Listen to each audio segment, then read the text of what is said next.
always wanted to be a fighter.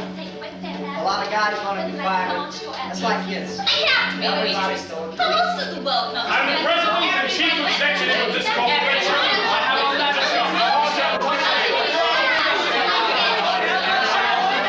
Hey, somebody, do you want to hear the story of my life?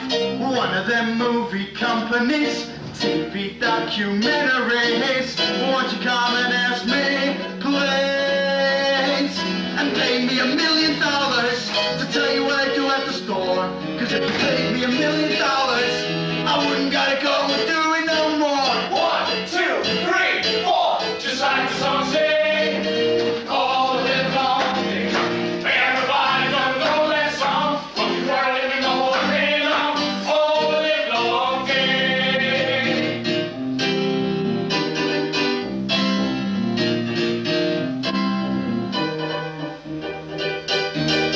Hey, somebody, won't you turn your head? Take a look my way. I'm getting old and I tell you, getting old ain't nothing new. Stuck again with you, no. Need my old pal Monday, you know they are shining so. Need my old pal Monday, and another cup of coffee and the juices flowing. It's 1, 2, 3, get going, just like the song say. All live long day. Everybody don't know that song, but we are living the whole day long. All live long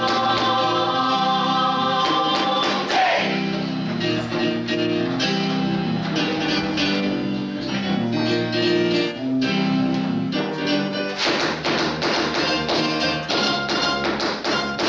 Just like the song say, now all live long day. Just like the song say, now all live long day. Just like the song say, now all live long day. Just like the song say, now all live long day.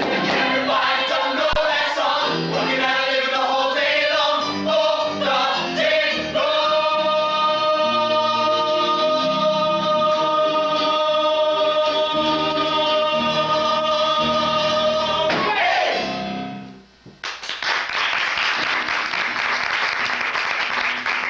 Somebody, don't you wanna hear the story of my life? One of them movie companies, TV documentaries. Don't you wanna ask me?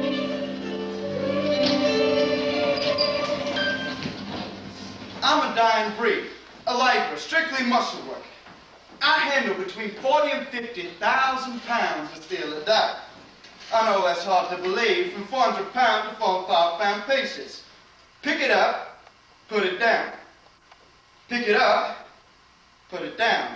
Pick it up, put it down. I don't get excited about my job. I do my work, but I don't say whoop-de-doo. How you gonna get excited about pulling steel? How you gonna get excited when you're tired and you want to sit down? It's not that the average working guy is done. He's tired, that's all. We had this boy at work over the summer, a college boy. He saw a book in my back pocket one time. He walked up to me and he said, "You read?" I said, "What do you mean, I read?" He said, "All those dummies around here read is the sports pages. What are you doing with a book?" But it's a non-recognition that gets to me. You know, to say a man is just a laborer, a woman is just a housewife. It bothers me sometimes, you know, when I'm picking up that steel. So know maybe someday it's going to be a car. And some guy you're never going to know is going to get into it and never think about you. I think about that man sometimes. Where the hell is the parking attendant? There he is, driving his air-conditioned car into his air-conditioned office. Not thinking about nothing. Just sitting back and enjoying the ride. He does this every morning. Not only that, when he finally takes your car, you wonder, what the hell is he going to do with it before he gets it back to you?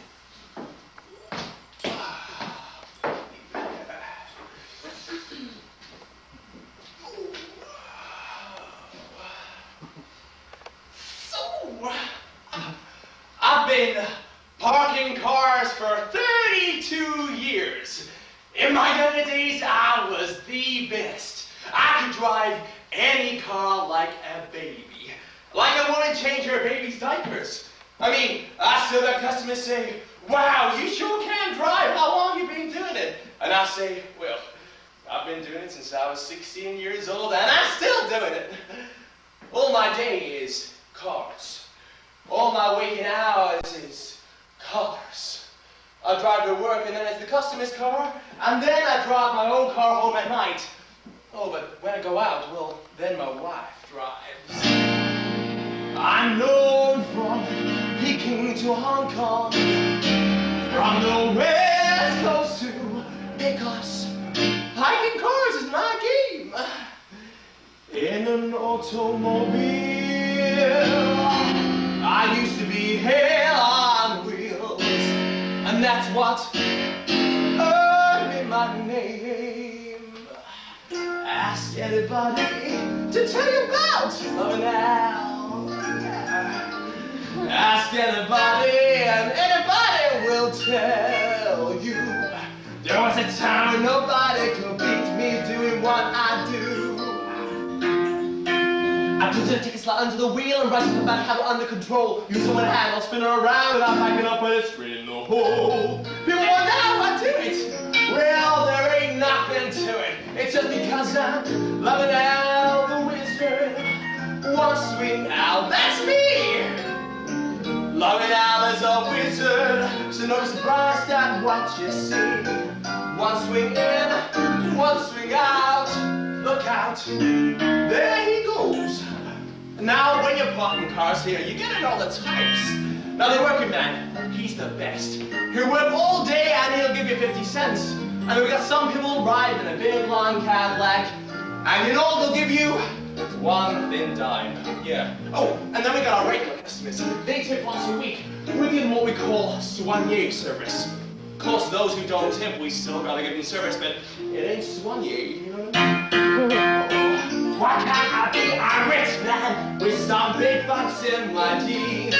So I'll buy me a brand new caddy and a 50-cent cigar. Cause you can't smoke 10-cent stogies when I'm riding in a rich man's car. I see them get out with the tattoos on and when they act, smell the cologne to meet me up. Better listen a while, pretend like I was sitting there on my own. I may still under that shirt, cause they feel so damn good because I'm Loving Al the Wizard. One swing out, that's me. Loving Al is a wizard. So no surprise at what you see. One swing in, one swing out. Look out, there he goes. Take it over.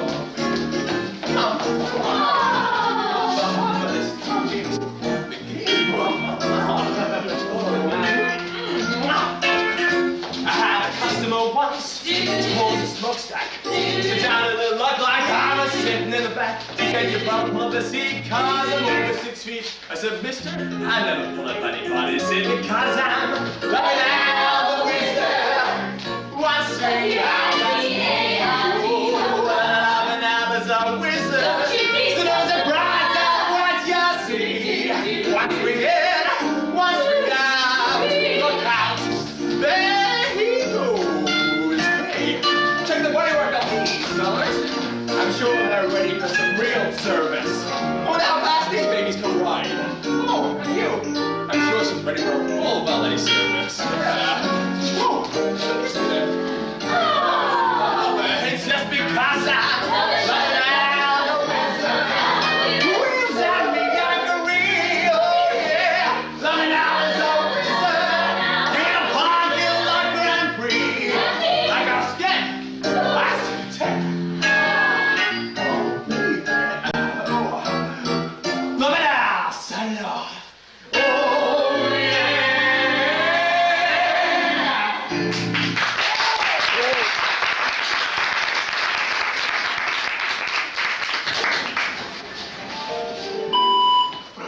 Good morning.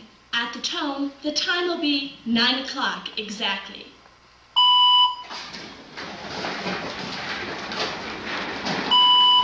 Good morning. At the tone, the time will be 9:15 and 40 seconds.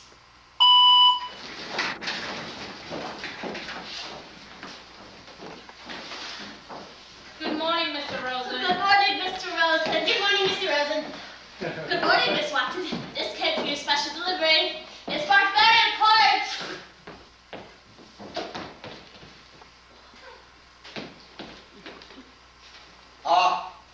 Laura, dear. Now, I know you're overloaded at the moment, but I really need to get this done. It's urgent. I need it in 2 weeks.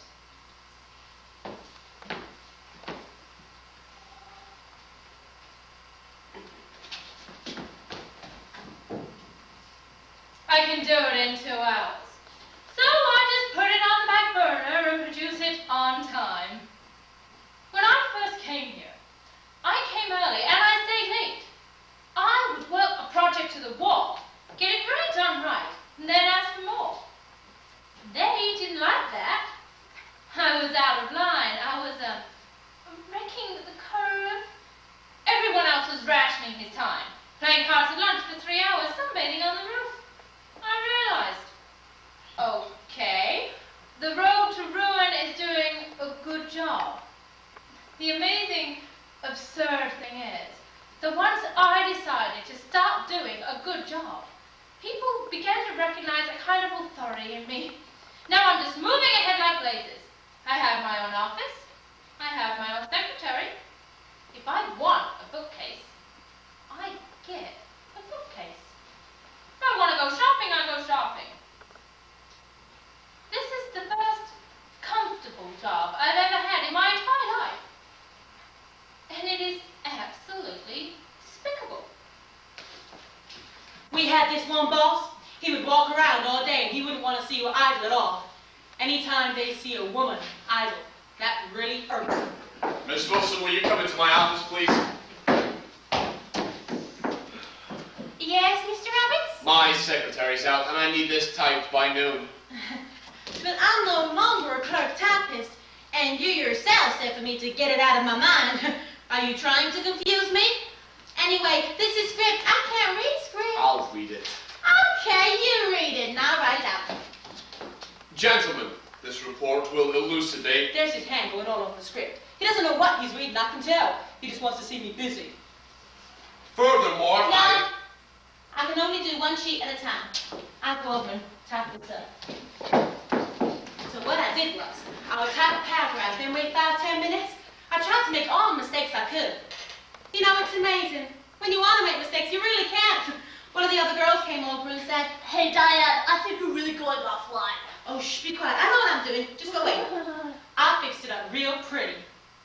Well, I mean, after all, he told me himself I was no longer a clerk typist. Here's the first sheet, Mr. Roberts. I'm sorry I didn't have time to proofread it. It made me nervous to have it typed by a certain time. I had deliberately misspelled some of the words. He got the dictionary and looked them up for me. Miss Wilson, the number 8 does not appear in the word elucidate. I took it back and crossed out the old words and squeezed the new ones in there. So 12:30 comes and the word just looks awful. I put the first sheets together. Ugh. I never saw anything so horrible in my life. I decided to write him a note. Dear Mr. Roberts, you've been so much hated. You proofread. You look up words for your secretary. It must be marvelous working for you. Please call on me again. I never heard from him. Good afternoon. At the tone, the time will be 12:55 and 10 seconds.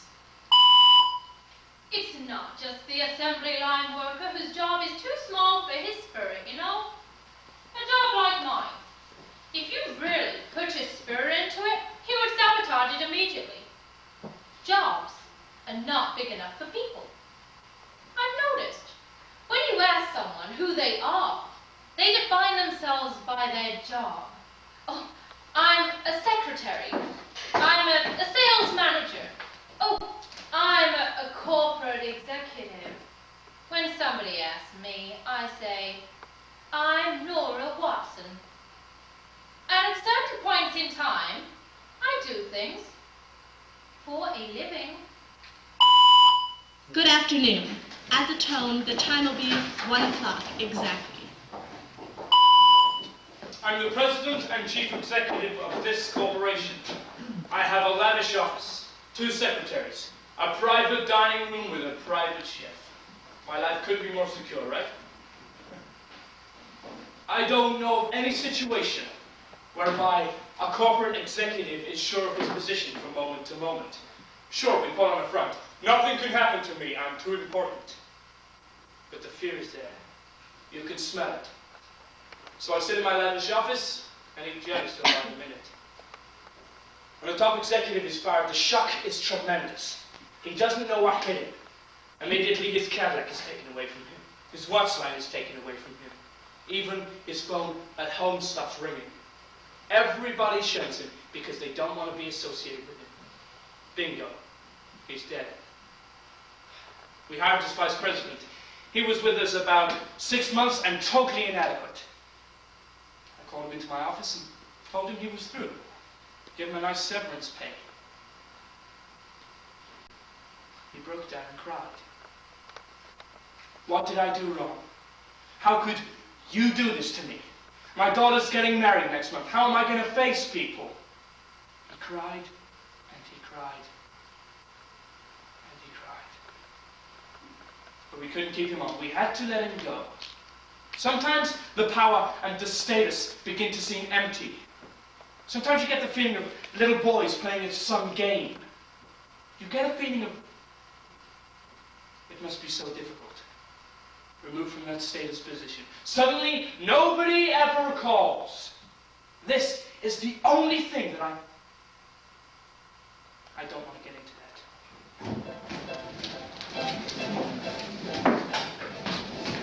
Paper! I don't know really what prompted me to be a newspaper boy. It's just sort of the way you get started, you know. And it's excellent experience insofar as the business world. Thank you. No problem. Gee, it's great to be a newsboy. You roller skate around the neighborhood. You get known at the stores and out of your chores, and it pays real good. If you're 11, hey, I pay for the world of finance. Doing business like my daddy does. And I could grow up to be Horatio Alger, whoever he was. Oh, I like my paper route quite a bit, but there's one part that's my favorite. Put your hands around the paper, throw the paper in the bushes, watch the bushes go boing. You watch the bushes go sproing. You watch the bushes go boing. So when your head's a dragging, cause your mom's been a nagging and your sister's been annoying, you throw the paper in the bushes and watch the bushes go boing.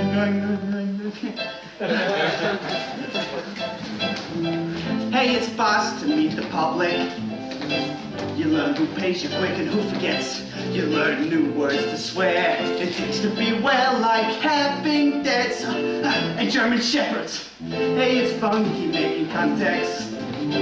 There's major people in my half a mile, and I grow up to be the president someday if I practice my smile. Oh, and anytime I want to call it quits, I just think about those fringe benefits. Hey, Jimmy, come on. Get over it. Let's go. Handle, guys. Come through. Let's Put your hands around the paper, throw the paper in the bush, watch the bush go. Boing. You watch the bush go. Sproing. You watch the bush go. Boing. So long as I'm in business, you know when you can find working and enjoying. And watch the bushes go.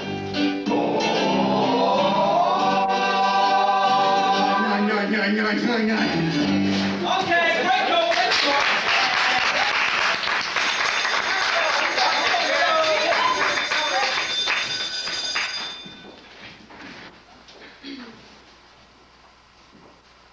Every morning at 9 o'clock, we have a salute to the flag. We sing, "My country 'tis of thee," And then we sing a parody I found of it. To serve my country is to banish selfishness and bring world peace. I love each girl and boy, new friendships I'll enjoy. The golden rule employ till war shall cease. And then we sing the Star-Spangled Banner. It's a dignified exercise. My name is Rose Hoffman. I teach 3rd grade. At 9:15 we stopped with arithmetic. I have tables fun on the board. Multiplication. We don't say tables here. We say tables fun. Everything has to be fun, fun, fun. And then we have a penmanship lesson. There it is. In my beautiful handwriting. I have a Parma Method diploma. I tell my kids, Miss Hoffman's here. Everybody works. Working is a blessing. But I don't give them assignments over their heads. I don't tell them the reason for things. I give them the rote method. This is very boring, very monotonous. But habit is a great thing for these children. They adore it. Habit. They love habit. The neighborhood is changing. The type of child is changing too. I now have 32 in my class. About 23 Spanish, maybe 2 Appalachians. Oh yes, I have seen great changes since I began teaching in 1947. January 6th, 1947. My kids then were Polish primarily. I love the Polish people. They worked hard. We also had 2 color families. But they were sweet. My classroom was always a showcase. In those days we did it ourselves. With colorful pictures and charts on the wall. A snowman in winter, a pumpkin in fall. And all my supplies were in neat little piles on the shelves. My children were always examples.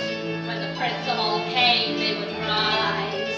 If I had to leave them a minute or 2, they always found something constructive to do. And everyone sat in their places according to size. But kids don't know how to behave anymore. Ask them to rise and they'll ask you, what for? They write on the walls, they sit on the floor. It's all informality now. They want me to teach in a classroom like that, but nobody tells me how. I made a big thing about spelling, but they learned by the time I got through. They copied the words till they knew them by heart. 10 times for the dumb ones and twice for the smart. And gold stars were given to those who made sentences too. But nobody teaches them spelling today. Who's got the time between weaving and clay? The words they can spell, I'm embarrassed to say. They're free to express themselves now. The way I've been teaching for 32 years is no longer effective, or so it appears. Well, granted, it worked for me then, so what's wrong with it now? They say I'm supposed to keep up with the times, but nobody ever tells me how.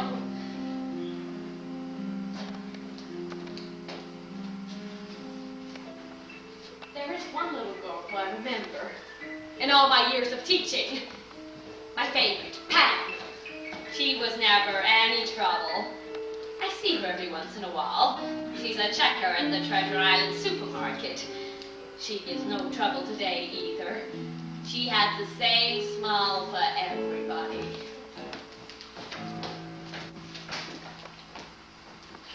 I don't have to look at the keys on my register. My hand fits. The number 9 is my big middle finger. The thumb is number 1, 2, 3, and up. I use the 3 fingers, my right hand. My left hand is on the grocery. My hip's pushing on the button and it rolls around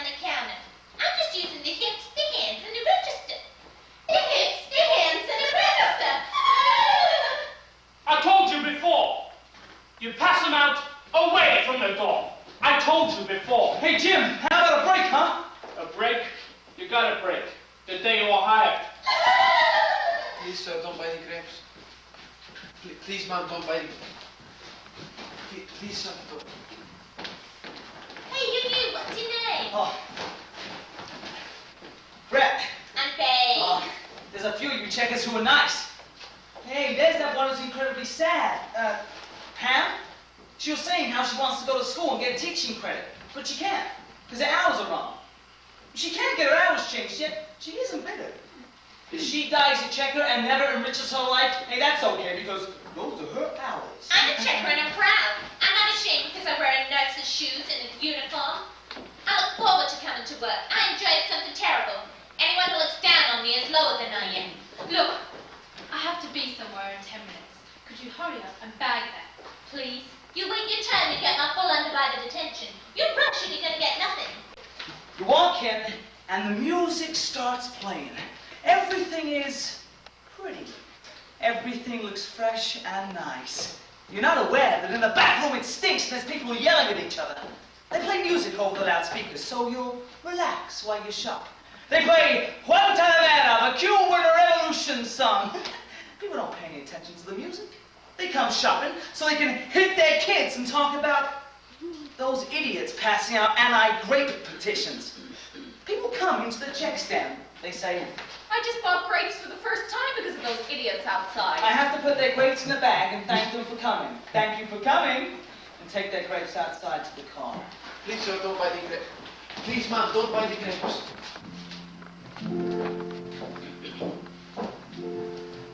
According to my mom, I was born in a cotton sack out in the field because she had no money to go to the hospital.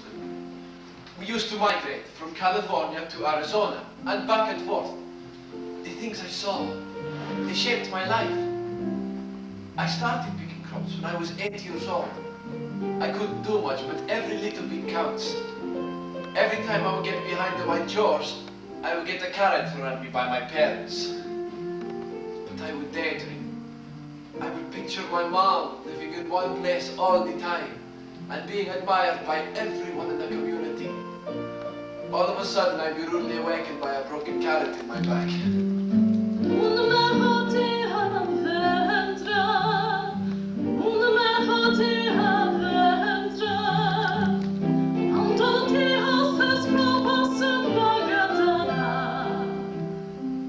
I remember one year, we just got into California for the carrot harvest. It was very cold and we only had one blanket for 4 kids in a tent. So I stole a brand new blanket from a grower. Oh, when we got under that blanket, it was nice. But somebody saw me. And the next morning, they told my mom they'd turn me in unless I gave the blanket back. Sterilized. So my mom and I took the blanket down to the river and we scrubbed it and she ironed it and gave it back. I got a spanking for that, I'll tell you.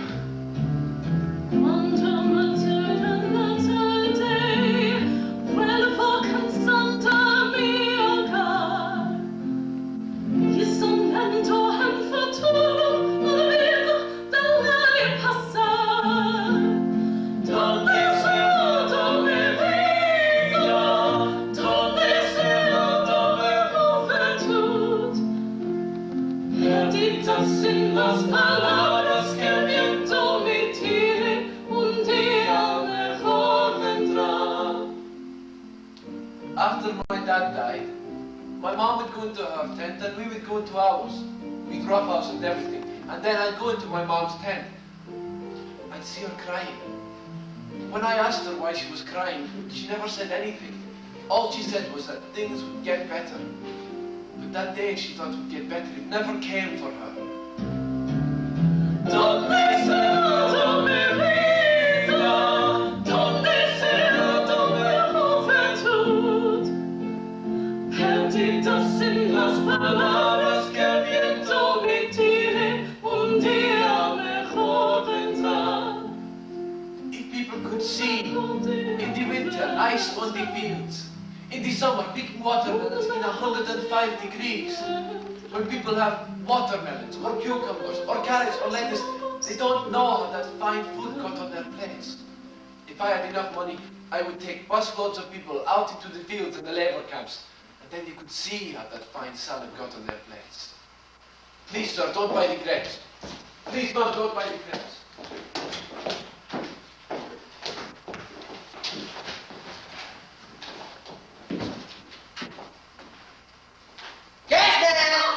You could have said something rather than just jumping up behind me yelling, "Gas man!" Sorry. It's down there. Yes, ma'am. You have to make your own excitement for yourself, you know? I can read a meter from 20, 30 feet away. 2, 6, 5, 2. Thank you. 2, 6, 5, 2, 2, 6, 5, 2. Where is he? Where is he? I've been bit once already. By a Doberman. That's the biggest part of a dog's day when the gas man comes. At this one house where I was trying to make friends with a dog. He was a schnauzer. I started to walk away because it was just barking its little full head off. It just fell over on its side. I thought it had a heart attack. She said, he usually relaxes from barking too much. I usually hit him in the head with my flashlight. Then they'll say, why'd you hit it? The dog wasn't going to bite you. I say, lady, it's jumping on me. It's scratching me. So when nobody's looking, you kick him down the stairs. Even if he just follows you down the stairs, you try and get him for the one you missed a couple of houses back. Yeah, the big subject of conversation with us is dogs. And women. You get a nice cute chicken that kind of brightens your day. We have a code we put on the card. We put a Q. That stands for cutie. You see a nice lady sitting there in a two-piece bathing suit? They'll be lying on their stomach and they'll have their top strap undone. If you go there and you scare them good enough, they'll jump up. To scare them good enough where you'll be able to see them better, this takes time. And it gives you something to do. It adds excitement to the day. Get Work? Oh no, I don't work. Well, I mean, yes, I do work, but I don't have a job. Well, I mean, what I do only matters to 3 people. All I am is just a housewife.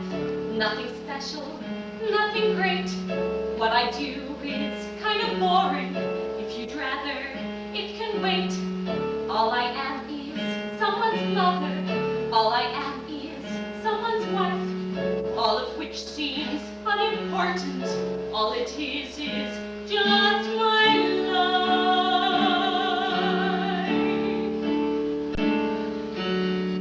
Do the laundry, wash the dishes, take the dog out, clean the house, shop for groceries, look for specials. God, is that so? Mickey Mouse. Drop the kids off, pick their shirts up, try to lose weight, try again.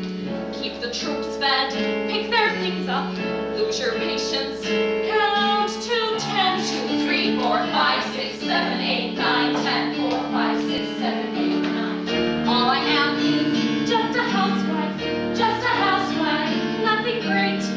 What I do is out of fashion, what I feel is out of date. All I am is someone's mother, right away I'm not too bright. What I do is unfulfilling, so the TV talk shows tell me every night.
you is unexciting.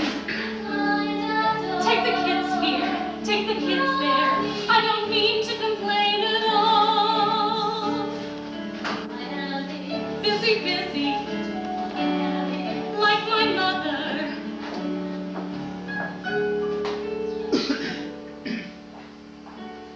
Just a housewife.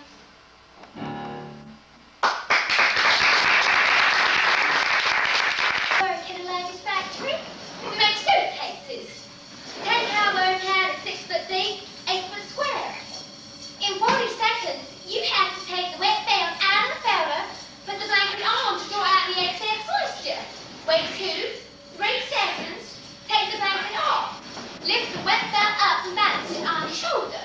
Reach over, get the hose, spray the inside of this copper screen. Turn around, walk to the hot dry dye behind you, take the hot piece off and set it on the floor. Put the wet piece on the dry dye, push the button.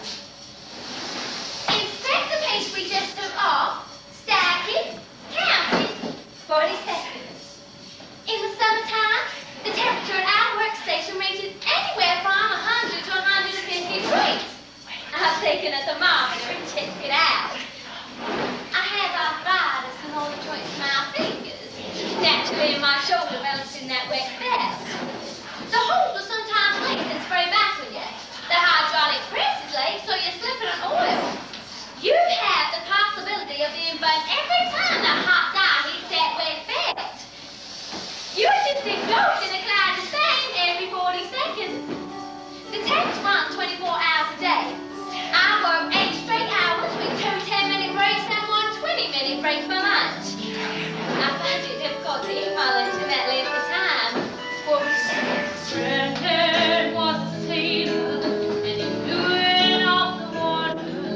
My father was a farmer, and I his only daughter. I took off with a no-good Milwaukee man from Massachusetts. Died from too much whiskey, and leaves me these 3 faces.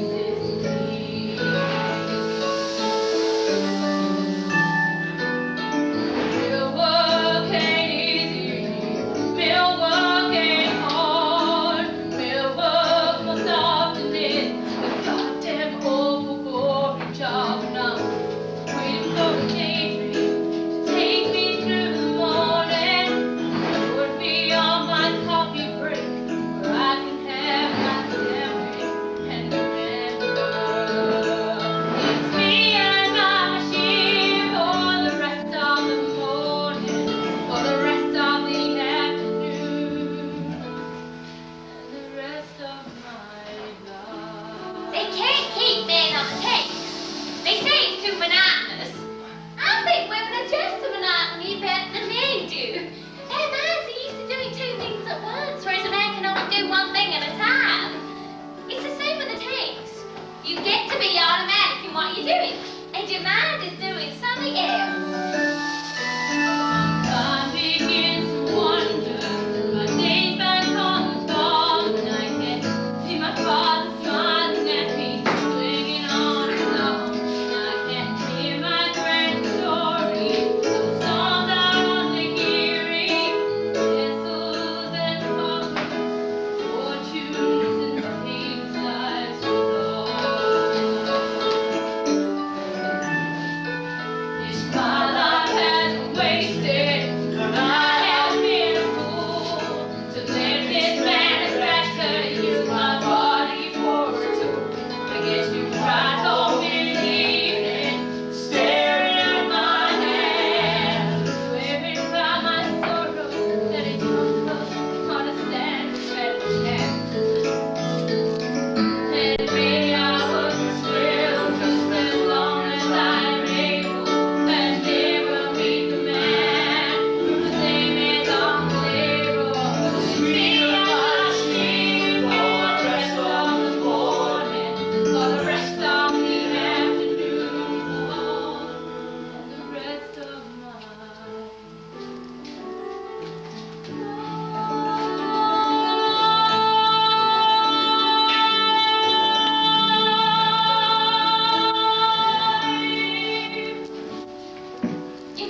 o'clock, eh?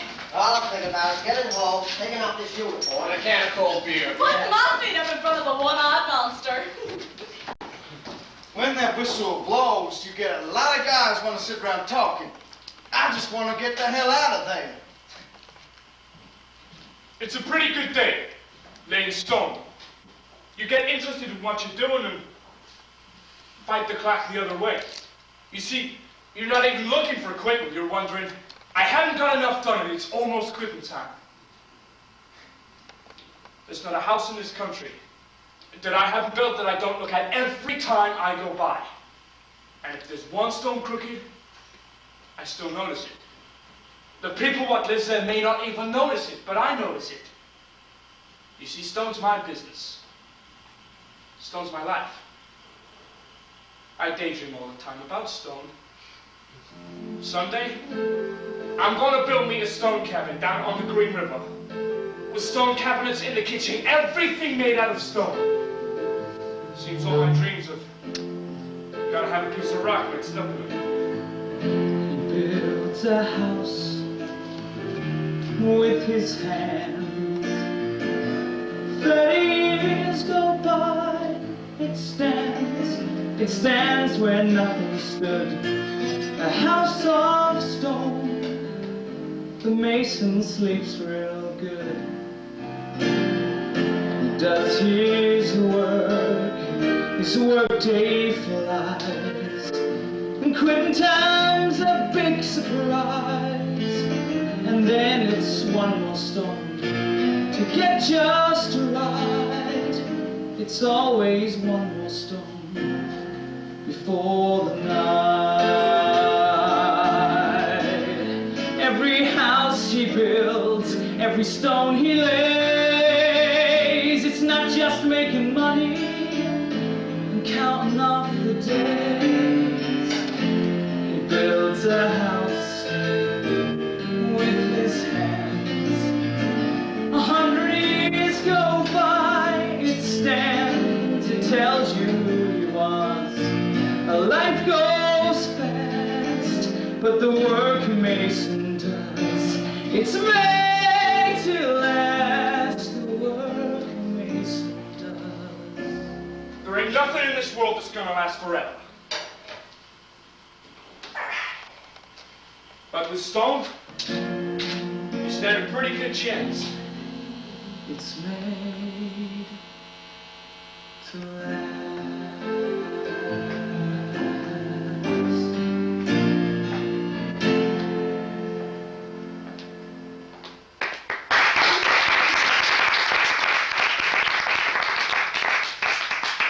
I could have been what I come there. I wanted to be a writer.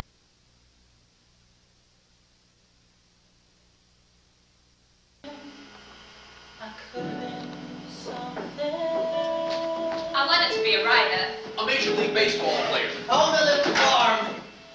What I could be had been left to me.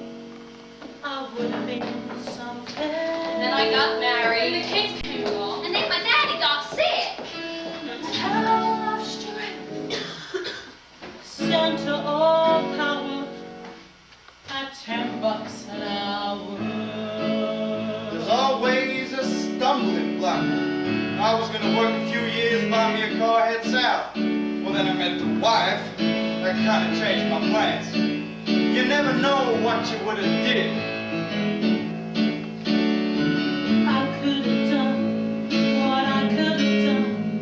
I could have done big things with someone to do what I wanted to. I would have done big things. Swam a few rivers, climbed a few hills, paid all my bills. Now it's just dreams that I'm stuck with.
today?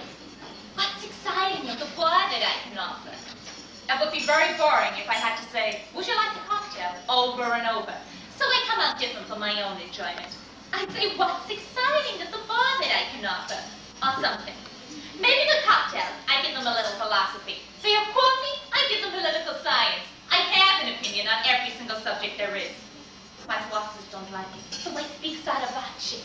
But if I get heated, I don't give a damn. I speak like an Italian speaks. I have to be a waitress. How else does the world come to me? Everyone has to eat. Everyone has hunger, and I serve them. I give them service. I can't be survived. There is a difference. I get intoxicated with giving service. It becomes theatrical, and I feel like Mad Harry, and it intoxicates me. I'm on stage. The sellers don't care when they put down the plate. There's a sound. Not with me. When they move a chair, it will scrape with a grate on the ground. Not with me. I will have my hair right when I place a glass. Notice how I stand right as customers pass. Serve a demi-tasse with a gesture so gentle. I'll do it again till it's near Oriental. Da da da da da. It's an art to be a fine waitress, to see that you pleasure each guest. There's a twist to my wrist if I let a fork drop, or cut off a pork chop, or serve a New York chop, and I need to be stylish and smart. That's what makes it an art. I remember one day, as I do now and then, I catch shit. Down I went, there with my tray full of 7 prime tenderloin steaks. Down I went, but I kept my poise, no one guessed heard me fall. Never made a noise, no good noise, food and all. If you have to crawl, you give them what they like. You carry a tray like it's almost ballet like. La la la la la la la la la la la. It's an art to be a fine waitress, to see that you treasure each test. Though my chef may be dead, I stay diplomatic. If I give him static, he might burn the headache. I'll put too much salt in a tart. Even that is an art. Here's your steak, milady. I like to say milady. I hate man. And sometimes I say playfully to the man, you'll check my wallet. Well, now let's see ya. What do you think we should tip ya? Oh, do what you want. Don't play God with me. Tips. Huh. Tips are important to people like captains and barmen. For them, it's a tipsy. For me, I'm a gypsy. Just toss me a coin, and I suddenly feel like I'm calling.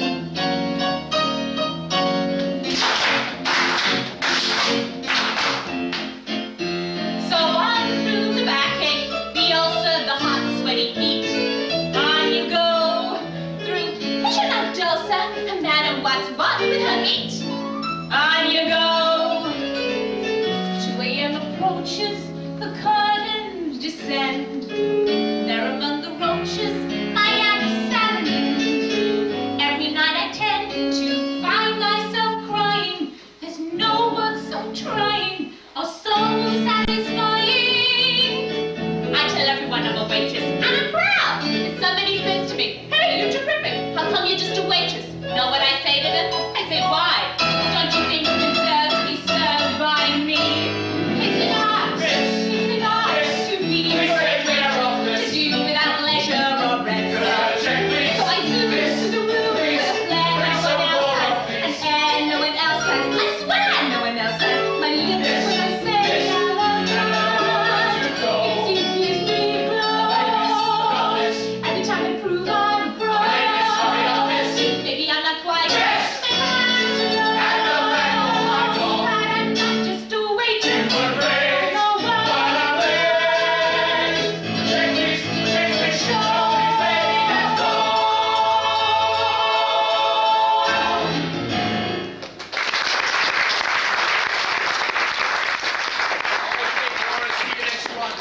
Don't you go flirting with the other guys while I'm gone. Oh no, Frank, it's just you, me, and Dave. On the road, there's no women folk, except a couple of waitresses. A couple of good old girls you can kid around with. So we truckers, we fantasize something tremendous. In your truck, your only companionship is your own thoughts. It's mighty lonely not having anyone to talk to for 48 hours. Halfway back from Milwaukee, you gotta call your dispatcher. You're even glad to talk to him. Hello. Hello, Chet. Yeah, this is... Hello. Hello. Dilly Squash Phone Company? Hello, operator 448. May I help you? Yeah, I got cut off. I'm sorry you're having trouble, sir. May I have the number you were calling? Yeah, 219-517-2957.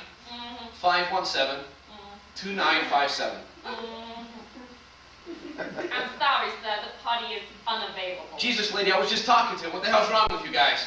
I'm sorry, sir. Perhaps the party is trying to reach you. Why don't you wait 5 minutes, then place your call? Again. Sometimes you really want to talk to them. If they're upset.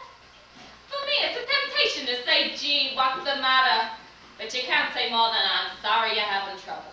If you get caught talking with a customer, that's one mark against you. One man said, operator, I'm lonesome. Will you talk to me? And I just said, gee, I'm sorry, I just can't. But you can't? I got communications poison and I can't communicate. That's 7 or 8 phrases you can use, and that's it. Operator, may I help you? Good morning, may I help you? What number did you want? Would you repeat that again? I have a collect call from so-and-so. Will you accept the charge? Please deposit 70 cents for the first 3 minutes. And that's all you can say? Anybody that has that hotel switchboard, likes hotel switchboard, is not lonesome. You're talking to people. Asking at the switchboard operator, they like it. I'm tired of You get tired of talking. It's not easy on me all the time. To You're get too tired. heavy with That's you. your mouth It's that heavy gets at the end of 8 hours. You don't sit very close. That's why you get so many colds. You live to yourself. I gotta get in between your feet. Oh, I'm What trying to is keep your it? fingernails. What are you I'm trying to keep your doing fingernails now? sharp because they break. But we're listening to conversations. I never listen in on phone conversations, but I tell you. Some girls really do. I worked for a knockout, and I don't care who you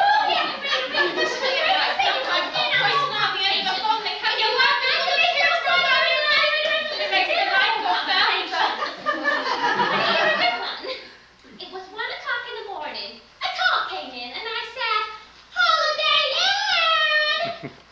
Because we're not. Holiday Inn! I was just fooling around. So the boss called me in, and she said, why did you do it? Friend, you're a good operator, and we all love you. But I don't know why you did it. And I said, I was just having a little fun. I always thought of a receptionist as a dumb broad at the front desk taking phone messages. But now I'm one. So naturally, I've changed my opinion. She had to be special, right? Because I thought I was special. I was fine until we were having this office party. And I'd be having a fairly intelligent conversation with someone. When they'd ask me what I did, I'd say, I'm a receptionist. And then they'd make their excuses and walk away. So now I come up with other names for what I do.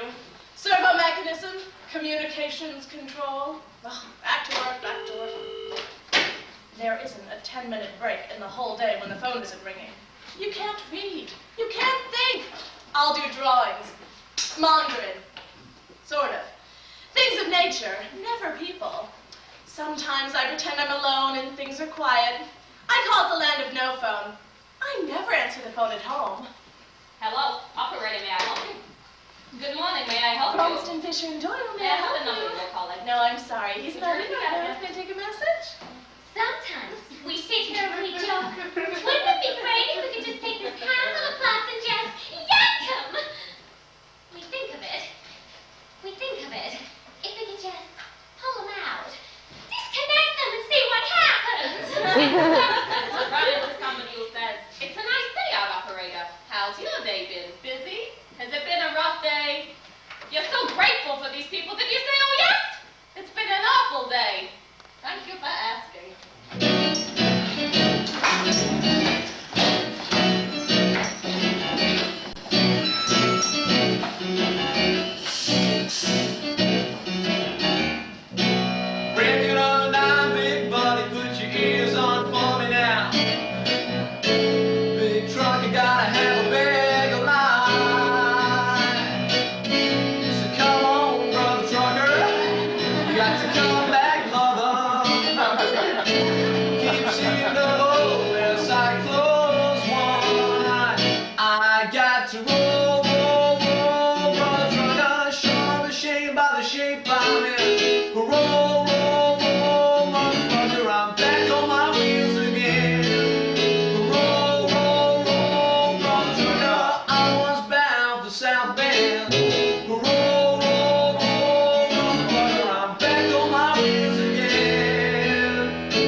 lights before I sleep in the last two nights. But I'm gonna be alright. About halfway home, I can't get to a telephone. I'm hot as a piston, dry as a bone. I wonder if my baby's alone. But I got to roll, roll, roll, run, trucker. You see where, and I sing, roll, roll, roll, motherfucker. I'm back on my wheels again. Roll, roll, roll, run, trucker. Turn it around and do it again. Roll, roll, roll, motherfucker. I'm back on my wheels again. Moving on to New Jersey. Please stay, please. I'm in a hurry. Won't you let me go in peace? I'm independent. I ain't got no team to do. But the everyman and the CIO is still on the road. And the only man telling me where to go is the man who owns the load. You say where, and I say where. Roll, roll, roll. I'm back on my wheels again. Roll, roll, roll. Let me on up and do it again. Roll, roll, roll.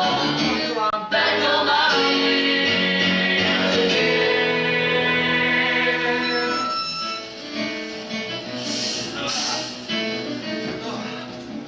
I make 2 round trips to Milwaukee and pass within 4 blocks of my own house, and I never get home. I see lights and windows. I see men sitting with their wives and their families.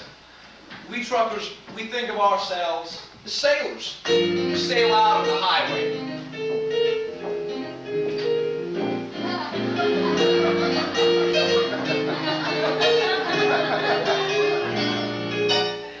I promised my wife I'd quit the sea.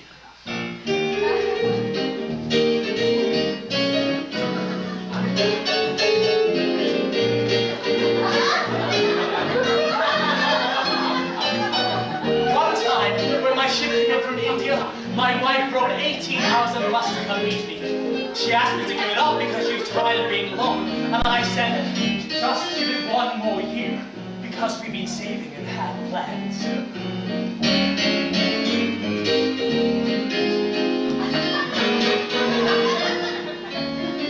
This run lasted 2 years.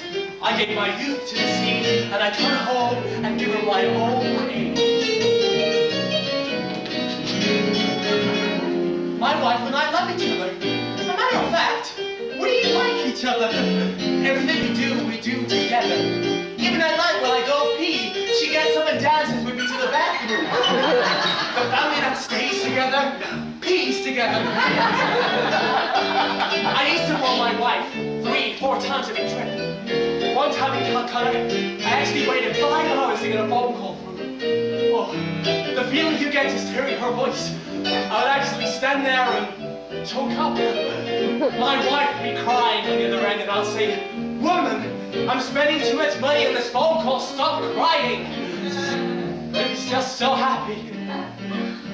But no matter how much you love your wife, the sea is drawing you. My dream is to buy a schooner and then live abroad and then charter. That's what both my wife and I are planning for. Even at my age, I haven't given it up. But if I get my schooner, that'll be tops. That'll be it!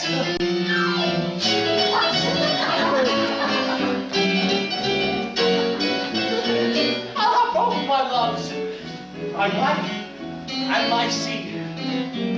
I'd like to die in sea, and be buried in sea, and spread out at sea. Just give me 1 more year. Just 1 more year.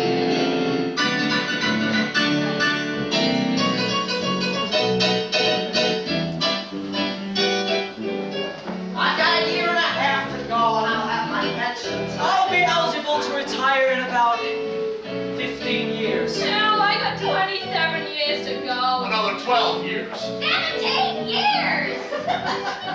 I would like the experience after so many years, but just like the experience of not having to go to work. When I retired, for the first 2 years,